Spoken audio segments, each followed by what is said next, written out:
Israel Iran যুদ্ধে কিসের জোরে ইরান ইসরায়েলকে পুরোপুরিভাবে ধ্বংস করতে চায়?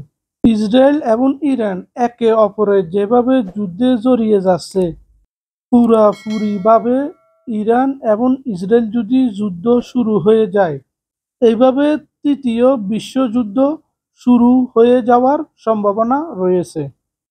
কিন্তু কিসের বলে ইরান ইসরায়েলকে পুরোপুরিভাবে ধ্বংস করার সিদ্ধান্ত নিয়েছে? জেনে নিই তাদের কি কি মিসাইলগুলো আছে।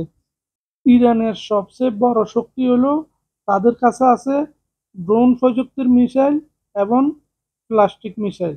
ইরানের কাছে রয়েছে মধ্যপ্রাচ্যের সবচেয়ে বড় স্ট্রাইক মিসাইল। তাছাড়া ফাতা ওয়ান হাই মিসাইল আছে 2000, এটা 14,000 কিলোমিটার গতিতে চলে।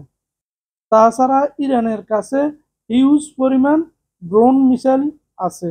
যেমনটি জুন মাসে ইরান ইসরায়েলকে ড্রোন মিসাইল দিয়ে হামলা করেছিল 200টি মিসাইল দিয়ে, পুরা ইসরায়েল তামা হয়ে গিয়েছিল।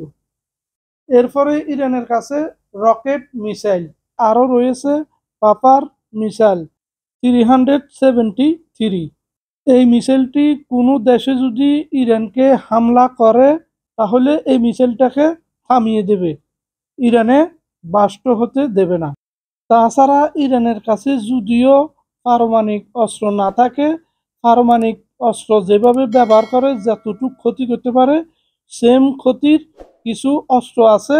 ইরানের ডাইরেক্ট ডিক্লার শুধু ইসরায়েল না, আমেরিকা ট্রাম্পও যদি কোনো হামলা করে ইরান আমেরিকাকে পাল্টা জবাব দিতে পিছু হাঁটবে না।